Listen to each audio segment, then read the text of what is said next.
E a tua molecada? Tem alguma viazada para o campo? Como que é?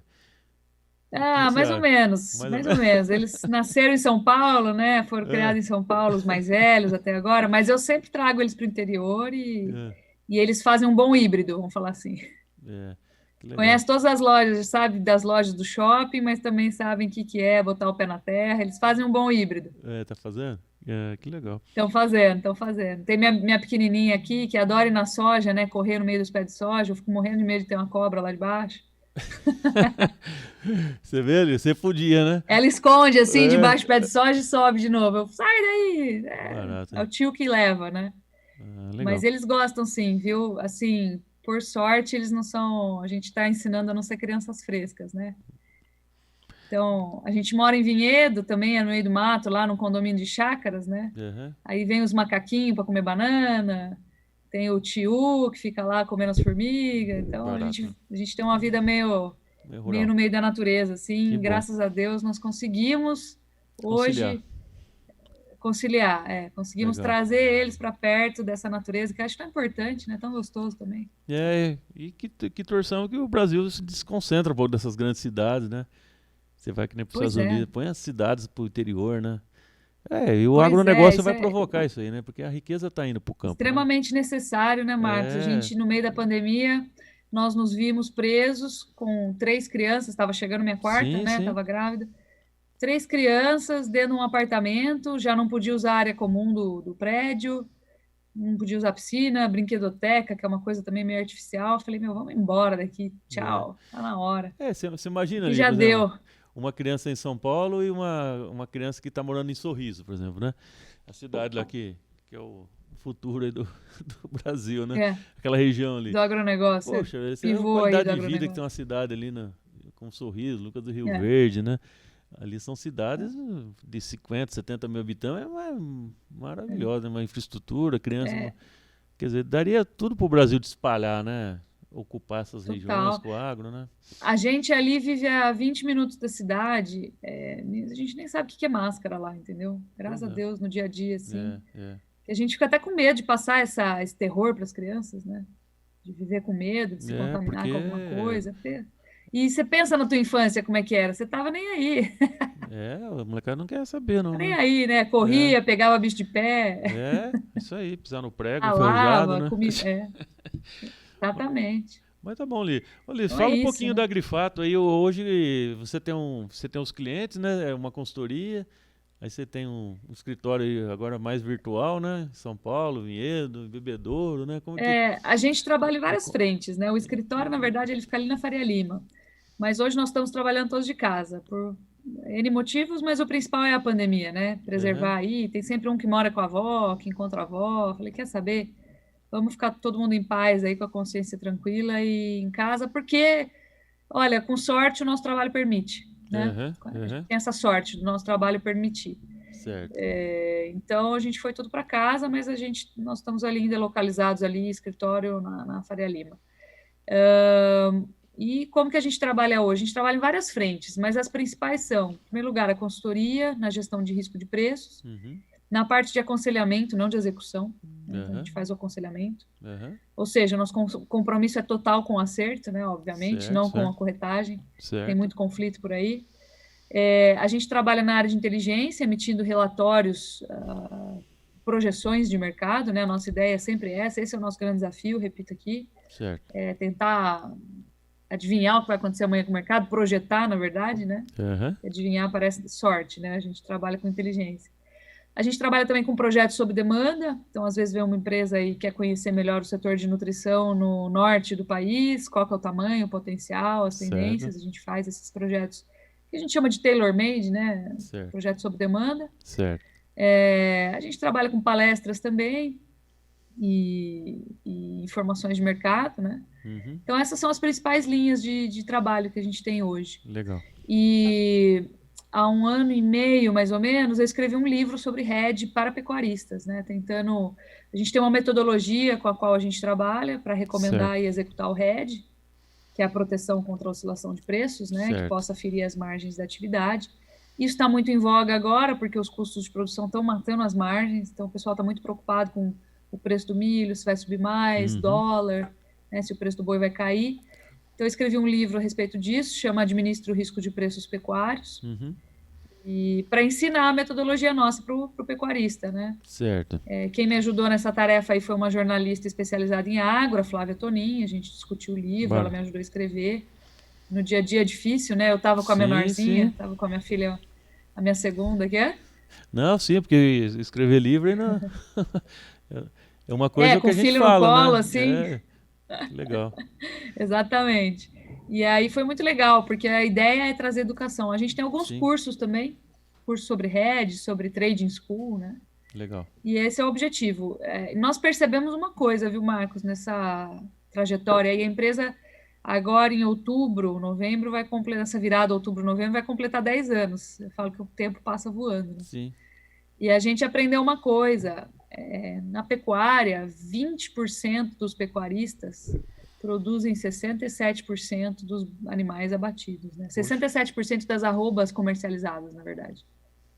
E o que sobra é um grande volume de produtores com baixa produtividade. Poxa vida, eu não sabia. E se a gente quer mudar o mercado, eu amo o que eu faço, né? Eu amo o meu mercado. Eu amo a pecuária, eu acho que a pecuária ajuda a contar a história do Brasil. Sim. Quando os portugueses chegaram aqui, encontraram a muralha da Mata Atlântica, a única coisa que passava ali no meio era burro e gado. Né? Então, a pecuária ela ajuda a contar a história da colonização no Brasil. Então, quando se abriu uma área, a primeira coisa que ocupava aquela área era a pecuária. Não era milho, não era soja, não era ainda cana-de-açúcar. Depois foi, né? Mas eu tenho uma grande paixão pela pecuária. E a gente decidiu que nós queríamos mudar a pecuária, né? Levar ela para um outro patamar. Porque a pecuária ficou muito para trás. Você vê pelo pecuária, na verdade, é produção de capim, né? Para você ver pelo nível de confinamento. Tem muito pouco confinamento no Brasil ainda, né? Tirar o estado de Goiás, né, Lígia? É pouco. Você pegar em relação aos Estados Unidos, por exemplo, né? Nossa, eles têm confinamento lá de... tinha um confinamento que eu, na época, acho que... Não sei se era só... O que era da Cargill lá? A gente... Era 220 mil cabeças, né? 1000 cabeças. É gigantesca, é absurdo. Mas tem todo um histórico que justifica isso, né? Então... Eles têm um clima extremamente adverso, entre outras coisas, questões políticas, fiscais, etc.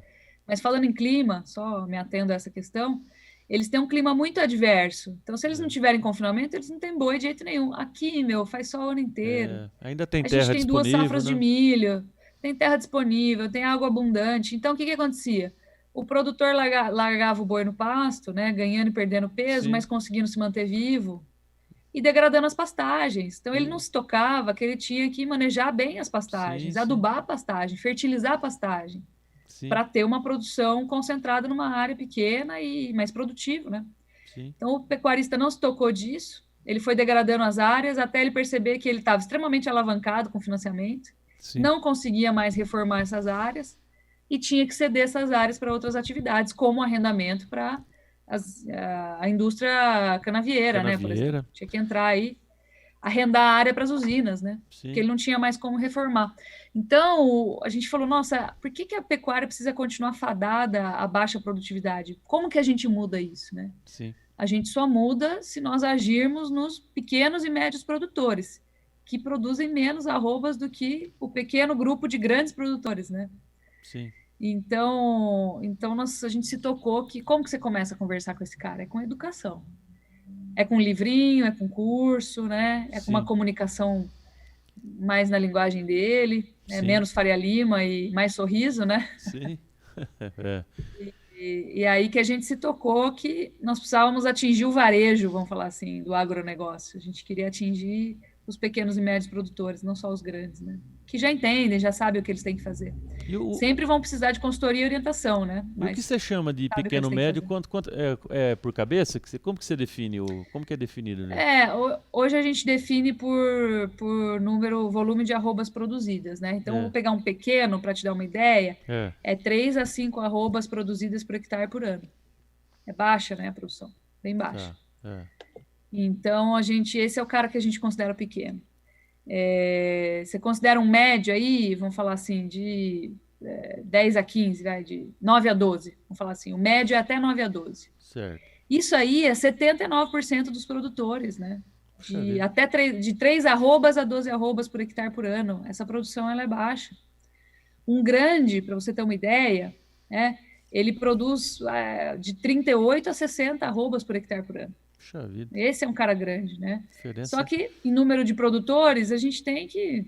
Isso aí é 10% dos produtores, né? 20% dos Sim, produtores. É muito pouco. sim. É normal, todo mercado é assim. Mas É, a gente é. quer agir e dar a chance para os pequenos e Sim. médios irem Que, para frente e sobreviverem e também. que tem um potencial enorme, né? E Que tem que um tem um potencial enorme. potencial enorme. E que se eles conseguirem, né, intensificar a produção, se eles conseguirem produzir mais numa mesma área, ou diminuir a área e produzir o mesmo tanto, né, diluindo custos aí, eles trazem uma solução muito grande para o Brasil, que é a economia de área. Que a Sim. área hoje é uma coisa escassa, né? Sim, A gente tem cara, uma né? briga grande aí com os ambientalistas, cara. E, cara, você vê A gente tem uma briga grande com os ambientalistas, o pessoal discute muito com o Brasil por conta disso, que coloca o desmatamento na conta do pecuarista, ou do agronegócio, na verdade, da soja também, né? Lígio, porque eu vejo que a região nossa, aqui de Catandu, com bebedouro também. A gente chama de alqueire paulista aqui, né? Você vê, quando eu voltei pra cá, você falava em 80, 90 mil, mas 90 mil já era difícil aí negócio, né? É, Hoje tem área que o cara não vende por 150 mil reais um alqueire aqui, né? não. Não Eu vende, ouvi falar de então, pedida aqui, ó, na região de Bebedouro essa semana, por é, sinal, coincidência. Eu ouvi de falar de pedida de 200 mil já. Pra não é. Se você pega áreas você ter nobres, ideia, cara, que loucura, porque né? eles estão falando de 120 mil ali naquela região ali, perto de, indo para Satuba ali, que é sempre foi uma região bem mais barata a terra, né? Mas a É, hora que eu caminho fiquei, Mato Grosso ali já, né? mas eu fiquei Mato Grosso do Sul. assustado, eu falei, poxa vida. E a terra, porque assim, você viu também a cana, a região nossa aqui é muito forte em cana, o ATR, né, que remunera o produtor, Uhum. o ATR subiu 70% o preço da cana, então É, a remuneração hoje de um produtor que arrenda uma cana hoje está espetacular, né? tá. Eu É para quem tenho, fornece mais ainda, né? eu tenho um rendimento, você tem uma ideia, hoje a cana na esteira fechou esse mês aqui passado em 127,40, se não me engano. Nossa. R$ 127. Isso aí, se pensar aí, dois anos atrás, a gente falava em 65, R$ 70, Sim, quase que dobrou, né? exatamente. Então a renda da cana hoje ela está É. inflacionando o preço da E, terra também. Então a pecuária tem que ir para a produtividade, né? É, é isso aí, exatamente. E a gente enxerga esse inflacionamento aí em cima agora dos indicadores econômicos, né? Tudo refletindo, esse super ciclo das commodities, todo refletindo aí na inflação, Sim, né? Tá todo sim. mundo preocupado com isso agora. É. A inflação Oi, é é, terrível, ela né? voltou, né, no Brasil, né? Ô, Lígia, me Voltou. fala uma coisa, e a liquidez, como é que tá, por exemplo? Eu sei que o boi sempre teve boa liquidez lá agora é B3, né? E o Sim, milho, a soja, porque você também ajuda a fazer a parte do custo, né? Hoje isso, tá exatamente. boa a liquidez aí na B3 para fazer o custo Não, a gente também? está com uma boa liquidez. A gente está com uma boa É, liquidez. O milho está com uma liquidez fantástica, está com uma é mesmo? liquidez Pô, bem que bom. acima do Eu boi. não, eu não O acompanhei essa milho está dando liquidez. para fazer negócio pra caramba, Poxa, que viu? bom. Eu vi que tava crescendo Assim, a gente bastante. não se compara a Chicago, né? Sim, Se compara a Chicago. Você quer operar mesmo, trader, lá, vai para Chicago. sim. Mas a gente consegue fazer negócio a hora que você quiser. Então, o milho está exuberante, né? E a soja, depois que a gente conseguiu trazer os mini contratos de soja para cá, Certo. melhorou muito a liquidez também, porque antes era soja financeira B3, né? Aham. Aí eles pegaram os contratos CME, fizeram um espelhinho de mini contratos e trouxeram para se negociar aqui, sem necessidade de mandar importes aí para o exterior. Então tá muito interessante. Que Ficou bom. muito É interessante porque e trouxe um volume legal também. é porque soja todo mundo tá usando de Chicago, né? E os Quem grandes, opera mesmo os grandes pesado, players, maior, né? opera E Chicago. tem correlação também, né? O milho, como não Tem tinha muita. correlação, né? Eu não sei Uhum. se o milho está correlacionado com o Mas Chicago. Soja tinha uma correlação muito forte, né? sim, A mas soja agora com Chicago. essa chegada aí dos mini contratos ficou bem interessante, Que viu? bom. Ficou interessante e melhorou bastante a liquidez. Então Então, não dá para reclamar. Quem então hoje quer. dá para E o fazer pessoal um. sempre fala para mim, né? Hã? Hoje dá para você travar margem, então, produtor. Dá para travar margem. E o pessoal sempre pergunta para mim: ah, mas por onde eu começo? Ah, cara, você quer saber? Abre conta numa corretora e opera um contrato. Você vai entender. Pra ver como funciona. Um contrato, começa a operar, entende o que é uma chamada de margem, entende o É, que é um ajuste de posição, o que é um extrato. Um contratinho não é um grande investimento aí, você vai conseguir. Essa é a tua escola. Aí você vai entender e vai pegar o jeito, entendeu? legal. E amadurecer, né? Com o passar do tempo. É. Então, esse que eu acho que o grande negócio dessa consultoria, né, dali da Agrifato, aí da gente que trabalha com essa área, é o desafio de como que, né, educacional mesmo, né? Porque nos países desenvolvidos aí, eles já usam muito essas ferramentas de travar a margem, né? Você vê a grande Uhum. oportunidade que estão os preços, né? E fica olhando e não faz nada, né? Não vai dar para acertar É. no olho da mosca, né? Mas que eu falo sempre, se tem Acertar uma no olho da mosca é garantia, difícil, né? mas se tem a garantia, né, Lígia, de uma margem, né?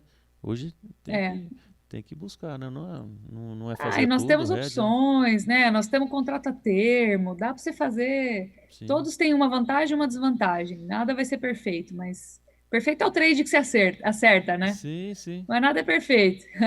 É, E, e, e e tem, funciona, então tem que ir atrás, e tem né? Com muito, essa alta de custos, o pessoal está procurando sim, demais. e tem muito frigorífico que deixa você fixar também, né? Uhum. Você vende o boi lá, ele deixa O fixar na... Minerva, principalmente. O Então, é Minerva é legal pro um produtor frigorífico que isso, né? trabalha muito com termo. Ele não tem risco nenhum, né? Ele acaba fixando o Uhum. preço, não tem risco, não tem É. margem. E já Uhum. aproveita o preço, né? Quando... E você sabe que muitas vezes eles fixam com o uso de opções também, né? Você compra uma put lá, entendeu? Sim. Ou faz um collar, né? Compra uma put e vende uma call, estabelece um preço mínimo e um máximo. Então eles trabalham em várias frentes diferentes aí. Dá para fazer o negócio que você quiser. Ah, legal. E está se tornando cada vez mais popular, né? Tá bom. Ô, Lígia, acho que por causa do tempo, nossa, eu queria que você pudesse dar mais assim, o que você acha do mercado aí, da pecuária aí, pô? Eu sei que é difícil falar em 5 anos, né? Por esse ano aí, pro ano que vem, né? Quais são as Uhum. perspectivas aí pro produtor, né? Até para também, pô, tem um campo muito grande aí também que são os compradores, são os frigoríficos, né? Quais são as É. expectativas? Qual que é, o que você tá achando aí? Olha, eu tô achando que agora, da mesma forma que a gente abateu as fêmeas lá atrás, nós estamos começando a reter fêmeas, né? Já estamos no segundo ano. Uhum, E quando nós retemos fêmeas, lá na frente a gente oferece mais bezerros, lá na frente, no futuro. Então, a partir de 2022, 2023, eu acho que a gente vai ter uma oferta maior, ciclo pecuário, ele não falha, né? uhum, Ele tem intensidades maiores, menores, muitas vezes mais brandas, né? Ou mais intensas, de acordo com a economia, mas ele sempre aparece, né? Então, eu acho que a gente vai lá na frente ter mais boi para oferecer. Quando a gente tem mais boi para oferecer, muitas vezes o mercado consumidor não vai na mesma linha, não acompanha esse ritmo, e isso acaba enfraquecendo um pouco as cotações, principalmente falando em cotações reais, não nominais, né? Quando a uhum, gente corrige pela inflação. Porque cotação nominal vai subir sempre, né? A gente vai corrigindo os preços para cima. Mas quando a gente desconta aí ou pelo custo de produção, uhum. ou pela inflação, ou pelo GP, né, GPDI, aí você vê os preços, né, caírem. Então, eles podem acabar não conseguindo acompanhar os custos, e isso significa perda de margem para o produtor. Eu acho que nós estamos seguindo nesse caminho, tá? Não é uma coisa muito agradável de se dizer, mas infelizmente é o que a gente está enxergando. Aham. Então, estou segurando fêmeas para reprodução. Essas fêmeas produzem, teoricamente, 50% de bezerras fêmeas, que daqui a pouco vão servir para reprodução também. Então, o rebanho ele começa a se recompor em Aham. progressão geométrica, assim como o Aham. ser humano, né? E isso lá na frente vai levar a uma produção maior de bezerros, uma oferta maior de animais terminados, disponíveis para o abate, e isso vai fazer as cotações perderem força. Aham. Em termos nominais, basta o boi ficar estável para ele perder valor, porque a inflação continua normalmente. Certo. A inflação de preços, principalmente. Então, é isso que a gente enxerga aí para 2023, 2024. Já em 2025, isso deve começar a estabilizar. 2026, a gente deve começar a reconstruir essa alta. É o ciclo pecuário. A gente chama Certo. de ciclo pecuário, né? Então, agora nós estamos na fase de alta. A gente deve começar a descer e depois subir de novo daqui 5 anos. Tá. O setor frigorífico, eu acho que ele vai desempenhar bem nesse período, porque é a hora que ele compra a matéria-prima um pouco melhor, e aí acaba exportando, né? De acordo. Aí vai depender muito da economia brasileira, como ela vai se recuperar nessa Certo. recomposição de PIB, né? De valor. Eu acho que o Brasil agora vai se recompor, né? A gente tem muita coisa para trabalhar aqui dentro, tem um mercado doméstico muito grande que precisa se recuperar. Aham. Uma pequena recuperação para o mercado de 213 milhões de habitantes é muita coisa, né? É uma coisa Aham. grande, Aham. relevante, né? Globalmente. E agora, tem muita água para rolar daqui até É. 5 anos. No Brasil, você não consegue prever nem o dia seguinte, Tem né? uma eleição e agora É, impeachment, cada hora eleição, já estão impeachment. Olha, já eu estava falando uma já coisa bem pequena, Marcos. A gente estava querendo colocar energia fotovoltaica na fazenda, porque nós temos pois é. pecuária e cana e soja, né? Aproveita Os caras estão agora. querendo taxar a energia fotovoltaica. Um dia você vai acordar, você não sabe nem o que É, acontece. Então, o mas Brasil é uma caixinha de surpresa, né? Nem o aproveita passado é certo. Nem o passado é certo a- no Brasil. aproveita por agora, porque vai vir. E outra coisa que estão querendo taxar também agora os fundos, né? Você viu É, as LCAs, dividendos, né? LCIs, os CRAs, o CRIs, que é uma besteira também, né? Isso aí estava É uma tendo bobagem gigantesca, né? que Bobagem tava gigantesca. fomentando aí, né? Agora que o mercado estava começando a pegar força, né? É, os caras vão querer atacar porque não tem de onde tirar, né? Tem que É, tirar o coelho da cartola agora, né? aí vai, Gastaram vai. os tubos, Então, estouraram o teto fiscal, agora. tomara Então o que não Brasil é mexa. complicado, é o que eu te falei, nem o passado é certo, porque o pessoal às vezes dá multa retroativa. O pessoal anula processos, né, no STF. Então, assim, é complicado. Estou falando se é certo ou se é errado, o que eu estou falando é que isso acontece. Então, o É, Brasil tem uma insegurança jurídica muito grande que acaba atrapalhando muito os cenários que a gente projeta, sim. né? Acaba tornando eles muito É, instáveis. isso foi uma coisa que nós perdemos, né, Mas o Lígia? mercado, a gente só Porque, perde com isso. não, porque assim, eu falo, essa segurança jurídica nós tínhamos, com a vinda do plano do real, nós já tínhamos estabilizado bem, mandamos a inflação embora, né? As Uhum, relações de contrato, elas estavam muito bem estabelecidas, né? De alguns anos para cá a uhum. gente percebe que e o investidor, né? A gente Não, desestabilizou demais o mercado, né? não pode. E o investidor lá de fora também, né? Eles não, Uhum. eles não podem ter essas mudanças de regra, assim, porque espanta, né? Exatamente. Então Mas torcer dentro para desse que. cenário, tem uma coisa que eu acho assim que veio para ficar, pelo menos pela próxima década ou mais, que é o apetite asiático, né? É, é, Toda metade da população mundial está lá, né, é, na Ásia, é, e eles ainda estão crescendo, querendo ou não, um ritmo menor ainda é um crescimento. Se deram bem aí, apesar da pandemia, né? é, E isso imprime aí a força desse mercado para a gente poder contar como parceiro comercial nos próximos tempos. é. E isso vai ajudar muito os frigoríficos exportadores, na minha visão. Tá bom. Então, isso vai ser interessante. O consumo doméstico que fica um pouco mais reticente por conta Comprometido, dessa né? instabilidade que a gente tem aqui dentro, mas o consumo externo acho que vai continuar figurando aí como uma boa via de escoamento da produção, É, eu acredito e isso também. também vai favorecer os frigoríficos exportadores. E tem frigoríficos com posições muito interessantes, né? Falei do Minerva aqui agora há pouco, vou falar de novo. Eles têm diluição de risco Brasil através de outras plantas na América Latina, Sim, né? Uruguai, Paraguai, Argentina. Eles têm um entreposto lá na China, já estão lá localizados fisicamente, então tem sim. operações muito interessantes.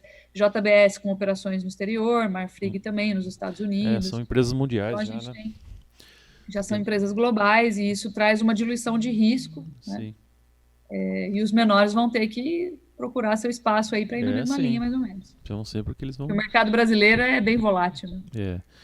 Ô, Lígia, para finalizar, o que você acha? Me fala o que você acha do preço da arroba por outubro, pode ser? E milho e soja aí, o que você tem Pode ser. uma perspectiva aí? A gente, por sinal, essa semana publicamos um relatório. É. Aliás, quem quiser fazer download aí, é só falar com a gente. É agrifato.com.br/download. Aham. Lá está o último relatório. A gente fez um relatório de cenários, Marcos. A gente colocou cenário pessimista, conservador e otimista. No Certo, otimista, a gente acha que o boi vai de 350 a 380 naquele repique que ele dá no segundo semestre, né? certo. Podendo chegar até 380. No pessimista, a gente está colocando de 320 a 330, né? E aí Uhum. vai depender das exportações e da recuperação doméstica. Certo, Mas um cenário conservador, de 350 a 360. A gente acredita no mercado ainda sustentado, principalmente porque a gente não tem muito boi para bater, né? certo, Os custos certo, acabaram atrapalhando aí a colocação dos animais no confinamento, apesar de ter bastante boi sendo confinado por conta de estratégias particulares das propriedades. certo. Mas aquele boi especulativo, né, ele acabou perdendo um pouquinho de força e a gente já vê isso nos abates. Os abates, em comparação com o ano passado, eles estão menores, né? É um reflexo aí. Então, essa disponibilização menor de animais, disponibilidade menor de animais, ela vai acabar cobrando seu preço. Por quê? Nós estamos vendo a economia se aquecer acima do esperado e as exportações continuam sustentadas aí por essa movimentação, né, de China e Ásia como um todo. Certo. E o dólar se sustentando novamente, né, dando mais novos sinais aí de aquecimento. E isso vai manter, na minha visão, as cotações sustentadas para o segundo semestre, aí nesse range que eu te falei. Então, vamos conferir, né? Se a gente acertou ou errou, depois você vem me cobrar aqui. Tá, e milho e soja? Dá para dar um chute aí ou não? Milho e soja, a gente acha aí que nós estamos com estoques de passagem, principalmente para milho, muito enxutos, né? Nesse último crop tour, a gente viu muita perda. E o milho, ele vai continuar sustentado aí, pensando em novembro, por exemplo, até uns 100, 105 a saca, pensando em preço Campinas, e aí descontado o prêmio, né, de cada região. Certo. Então, nós estamos colocando aí de 100 até 105, 102, alvo para o milho vai continuar sustentado. Mas vai depender bastante do dólar, né? Reais, o dólar, como é muito... mas já chegou lá, né? A gente acha que vai bater de novo. Aí é soja. Pô, R$100 a saca é fantástico. Né? A soja está judiando e a gente acha que vai continuar judiando. Como ela está muito atrelada ao dólar, né? Ela segue uma tendência meio parecida com a do milho. Mas a gente vê que a China está fazendo uma força muito grande para reestruturar a produção de suínos. E aí a China, por exemplo, baniu o consumo de lavagem, né? Eles usavam muito lavagem, aquele descarte de comida de restaurante. Eles usavam muito na produção de suínos. E a partir do momento que eles tiveram um surto de peste suína africana, que dizimou aí quase metade do rebanho suíno deles, 44%, né? Eles proibiram o uso de lavagem, porque é disseminador de peste suína, da enfermidade. E aí eles tiveram que trocar para o consumo de milho e soja. E isso vai manter o consumo de soja aí bem acelerado. Então as exportações vão continuar batendo recorde. E para mim as cotações vão daí para um pouquinho mais acima também. Tá bom. Já está bem chocante, né? Esses níveis atuais. O produtor precisa ganhar um pouco de dinheiro também, né? Você sofreu muito, né? Muitos anos aí. A gente tem ciclos, né, Marcos, de recuperação de margem, né? A última vez que eu vi isso dessa forma foi 2010, 2012, por ali. A gente teve esse ciclo e agora 10 anos de novo, 10 anos depois de novo, né? Mas isso é ótimo, porque vai irrigar o interior do Brasil aí com recursos, dinheiro, vai alavancar um monte de... E veio num momento muito interessante, muito bom, né? Porque nós estamos vivendo uma crise econômica gravíssima, então veio para dar uma aliviada, né? Veio de novo. Uma equilibrada, vamos falar salvando assim. a lavoura, né? A agricultura. Exatamente. É isso aí. Ô, Lígia, tá bom. Lígia Pimentel, sócia proprietária da Grifato. Muito bom falar com você. Pena que a gente não está presencial, né? Mas... acalmando a situação, a hora que você estiver em Bebedouro visitando, aí a gente vai convidar você uma hora para vir fazer algum evento, uma palestra aí pra gente, um futuro podcast aí. Estamos de portas abertas, agradecer, viu? O teu tempo aí. Obrigada, viu, Marcos? Tá com criancinha, sei como que é. Agora tem que levar todo mundo debaixo do braço. Agora tem que... É isso aí. São os guerreiros, né? É isso aí. Tem que levar, né? Tem que ir pra frente. Né? Mas obrigado, viu, Lígia? Tá bom. Obrigada pelo convite, viu? Prazerzão falar com você. Parabéns aí. Muito bom. Obrigada. Grande abraço. Grande abraço. Muito obrigado aí. Fique com Deus. Amém, tchau, tchau. Viu?